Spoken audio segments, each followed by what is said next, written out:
O Mauro chegou a falar sobre essa situação do Pedro com o Gabigol, né?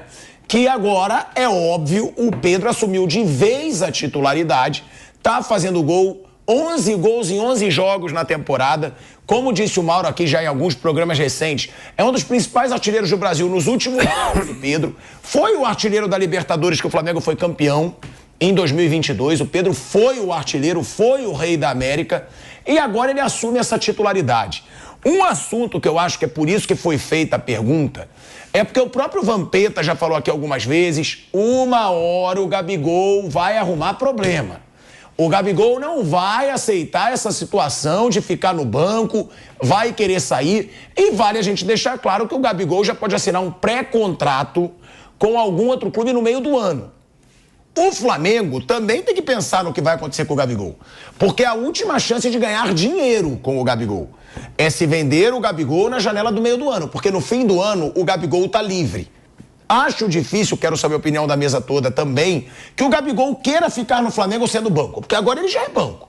Agora tá confirmado. É Pedro, Cebolinha vai jogar, talvez Bruno Henrique, Luiz Araújo ou Gerson. O Gabigol não é visto como uma opção entre os titulares.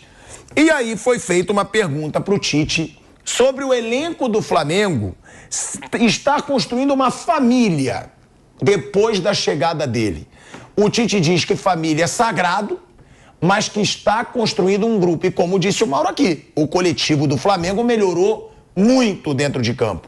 Vamos ouvir a resposta que o Tite dá sobre essa situação de uma família dentro do Flamengo, apesar dessa situação do Gabigol, Pedro, quem vai jogar, e depois trazer esse debate aqui para a mesa. Eu entendo a pergunta que tu colocaste, tu usou a conotação família, mas não é uma família. A família é uma coisa sagrada. Pai, filho, mãe, não tem igual. Tem uma relação de profissionais que são transparentes, que são leais, que querem o trabalho, que querem merecer através do seu trabalho, que não quer tirar nada do adversário ou de arbitragem, mas não quer que ninguém lhes tire também aquilo que é seu. É um direito que ela tem. E ela procura dentro do seu trabalho se fazer merecedor, né? De um resultado, de uma conquista, de um placar, de um desempenho. Às vezes o jogo do desempenho não é o jogo não é o placar, não é o jogo do placar. E às vezes ele se traduz. Mas é muito mais, tu está muito mais perto de vencer quando o teu desempenho está, e não o acaso, não a circunstância. Então, em termos familiares, não, nós temos um grupo extraordinário. Olha aí, ó, é o Tite falando de um grupo extraordinário e não é só o Vampeta não, para ser justo, tá? Eu mesmo acredito que o Gabigol uma hora não vai aceitar esse banco e acho que agora, com o Pedro fazendo gols, eu era um. Eu defendi, eu assumo aqui sempre, eu defendi o Gabigol como titular no começo da temporada. Que eu dizia que eu também não vi o Pedro numa ótima fase e achava que o Gabigol confiante poderia ser o titular. Hoje não tem como se discutir isso, Flávio e Bruno. O Pedro tá fazendo gol, é o cara do Tite, começou a fazer gol em todos os jogos e não tem como o Gabigol ser mais o titular neste momento. Ó, os números do Pedro, pra gente deixar claro aí, pra gente embasar aí pro torcedor da nossa audiência, a gente que tá voando na audiência hoje, tá? A gente vai botar aí os números do Pedro aqui na tela. Pode colocar aí, Caiquinho, ou já fala aqui pra mim. Ó, ele tem 11 gols, o Pedro tem 11 gols em 11 jogos. São 11 gols em 11 jogos, não são, Mauro? Na temporada? Sim. Na temporada são 11 gols em 11 jogos do Pedro pelo Flamengo. Ele tá atrás apenas do Júnior Santos, né? Que também fez 6 gols aí nos últimos jogos. Fez 4 contra o Aurora e 2 depois contra o Red Bull Bragantino. O Pedro só tá atrás do Júnior Santos ali, pelo menos entre os jogadores da Série A. E aí, o que o Pedro vem fazendo já torna ali intocável. Agora, é importante isso, né, Bruno, Flávio também, o Mauro pode responder sobre isso depois, porque eu falei com o Leandro Castan recentemente, que jogou com o Tite, e ele diz, o Tite botou o Gabigol no banco já sabendo o que ele estava fazendo. Ele sabe que ali ele ganhava o grupo, que ele ia mostrar meritocracia, que não era ali porque é o ídolo do Flamengo, não, é quem está melhor no momento. E ele acertou, porque eu garanto que o grupo ficou feliz com essa atitude do Tite. Vocês concordam? E realmente não tem nem como o Gabigol tentar criar um clima? Porque o Tite já formou essa família ali dentro do Flamengo? E tá ganhando, né? Aí fica mais difícil, né? Fica mais complicado alguém contestar as decisões do treinador. Hoje não tem disputa mesmo, hoje o Pedro é o titular, não tem nem como disputar. O Gabigol, ele vai recuperar espaço no time em campo, não tem outro jeito. Quando ele tiver a oportunidade de entrar bem, fazer gol, criar uma dúvida, criar uma dúvida, será que eu não posso colocar os dois juntos, que o Gabigol está entrando bem, mas o Pedro também está bem. Ele vai ter que recuperar o espaço dele em campo e ele perdeu o espaço dele no campo, né? O Gabigol, ele perdeu espaço já durante o ano passado, que no ano passado ele chegou a ficar no banco com os 3 treinadores. O Vitor Pereira, no primeiro jogo da final do Carioca, que o Flamengo venceu, colocou no banco. Com o Sampaoli ele ficou no banco algumas vezes também. Inclusive, eu acho que o Sampaoli erra quando coloca o Gabigol de titular no primeiro jogo da final da Copa do Brasil contra o São Paulo no Maracanã, que ele usa o Gabigol aberto na direita e o São Paulo explora muito bem aquele lado. O gol do São Paulo sai ali com o Caio Paulista e o Nestor, eles tem um cruzamento do Nestor, o Rossi não pega e o Calleri faz o gol. Aquele lado ficou bem vulnerável no primeiro tempo. Aí não é só culpa do Gabigol, né? Acho que ali o São Paulo errou, mas ele vinha ficando no banco, aí nesse jogo foi até uma surpresa que ele começou como titular jogando ali na ponta direita. Então ele já vinha perdendo espaço e quando o Tite assumiu, o Tite definiu uma maneira de jogar, na maior parte do tempo com os 2 pontas, já na reta final do Brasileiro do ano passado, com Luiz Araújo e Cebolinha, e o time está rendendo. Ano passado ainda com mais dificuldade, ele chegou já com bola rolando, e esse ano um sistema muito bem definido. Então, vai ser difícil para ele, aí tem a questão contratual. O Gabigol, no meio do ano, pode assinar um pré-contrato e sair de graça no final do ano. Isso é um cenário que eu acho que pode perfeitamente acontecer. Principalmente se ele não recuperar espaço, se não estiver jogando um pouco mais. Eu acho que no meio do ano é bem possível que ele assine um pré-contrato e saia no final do ano. Uma proposta no meio do ano, acho que não é tão simples porque ele é caro e no fim do ano ele fica livre, né? Então, alguém no meio do ano vai chegar e oferecer, não sei quanto o Flamengo liberaria ele, até 6 meses do final do contrato, mas de qualquer maneira vai ter que oferecer uma grana boa, alguém para tirar o Gabigol no meio do ano. Então, ele vai ter que recuperar espaço no campo, senão, chegando no meio do ano, aí é uma decisão dele, se ele quer assinar com alguém ou não. Eu até faria uma proposta de renovação para ele, não em valores... Eu também faria. Superestrela, mas eu acho, porque ter um reserva como o Gabigol, sim, nenhum time do Brasil tem. Aí ele responderia, né? Claro que eu não faria uma proposta em valores de uma superestrela, mas eu faria uma proposta a ele e aí cabe a ele responder.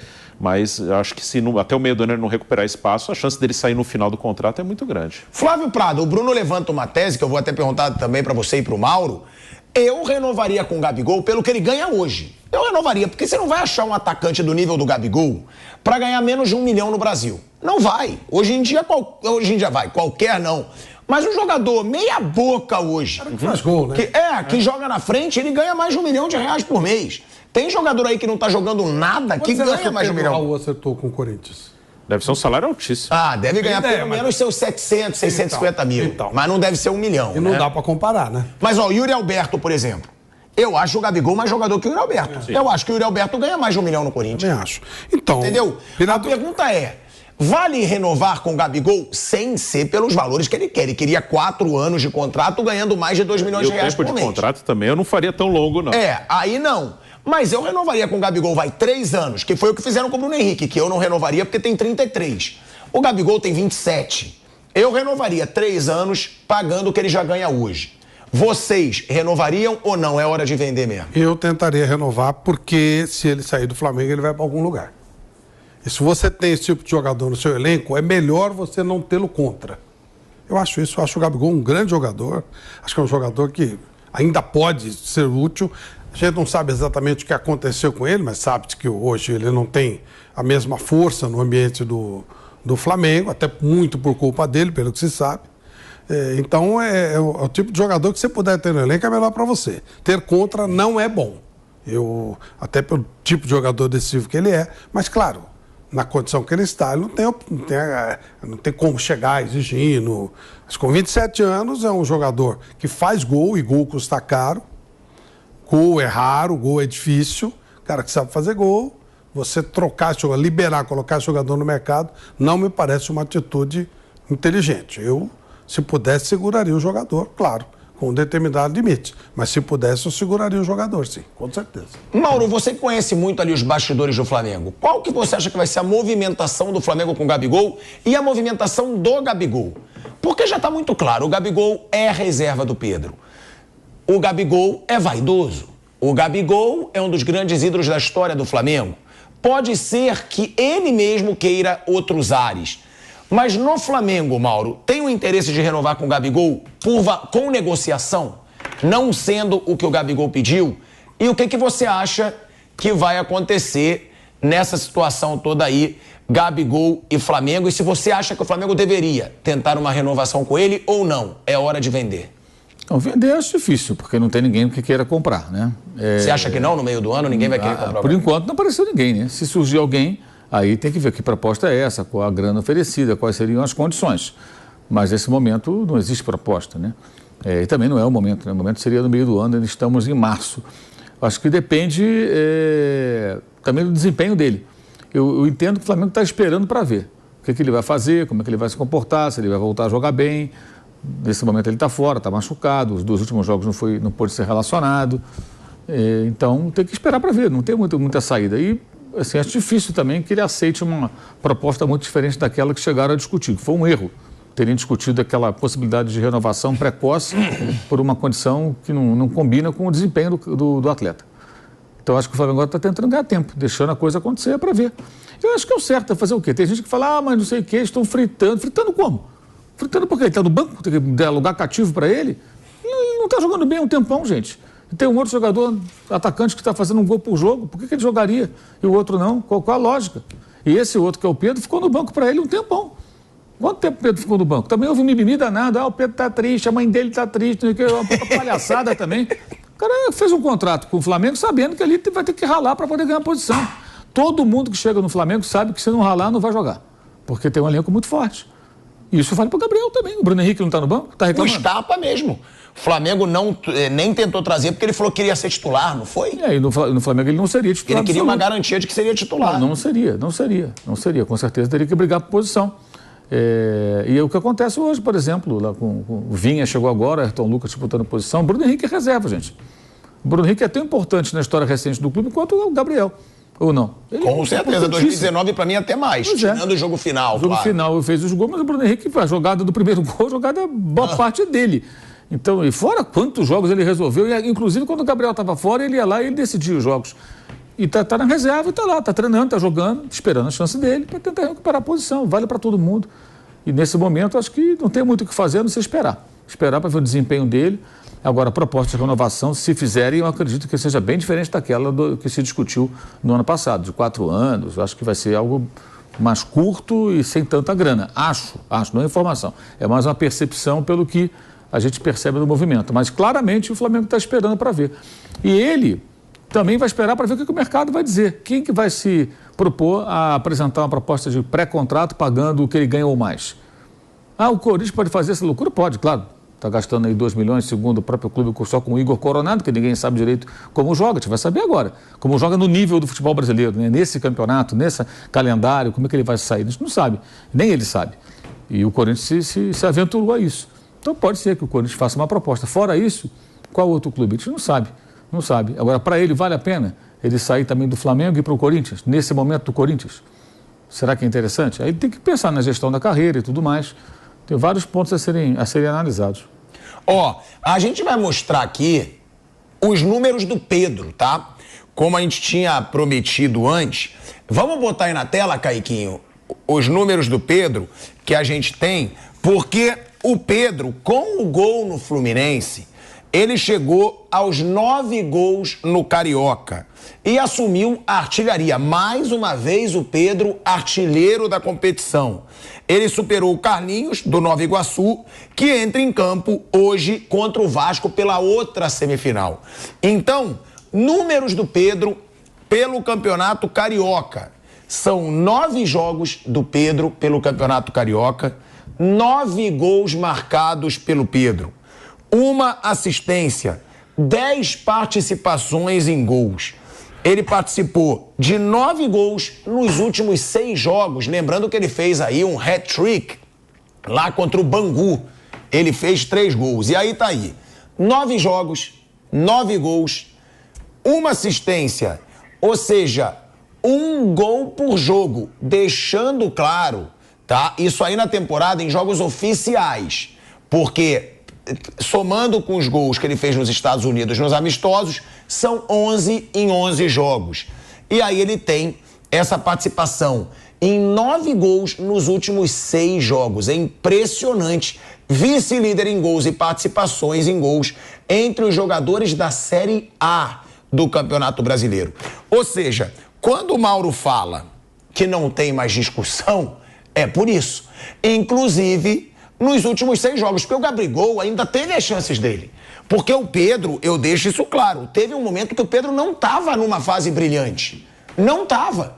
E o Gabigol poderia ter ali despontado, feito gols. Gabigol perdeu, inclusive, pênalti contra o Vasco, quando ele entrou, podendo decidir o jogo no último minuto. E aí, o Gabigol não aproveitou também suas chances. O Pedro agora, né, Bruno, aproveitou tudo que tinha que aproveitar. E ele diz, a gente pode colocar aí na arte, o que falou o Pedro sobre esse momento dele, sobre a partida. O Pedro, ele diz o seguinte: nós criamos oportunidades de gols. Claro que não vamos fazer todas. Aí já ele meio que se defendendo, que ele também perdeu chance ontem. Ele perdeu chance, mas estava também bem posicionado. É bom deixar isso claro. E pra mim, o chute dele que o Fábio defende no final foi mérito do Fábio. Sim. Ele acerta uma baita pancada na bola e o Pedro fala: nós criamos oportunidades de gols. Claro que não vamos fazer todas. A gente busca excelência. A cobrança é normal de um jogador que tem que buscar ter êxito no ataque. Vem sendo um grande ano. É continuar na evolução individualmente e coletivamente para a gente ter um grande ano e com títulos. É isso que a gente quer.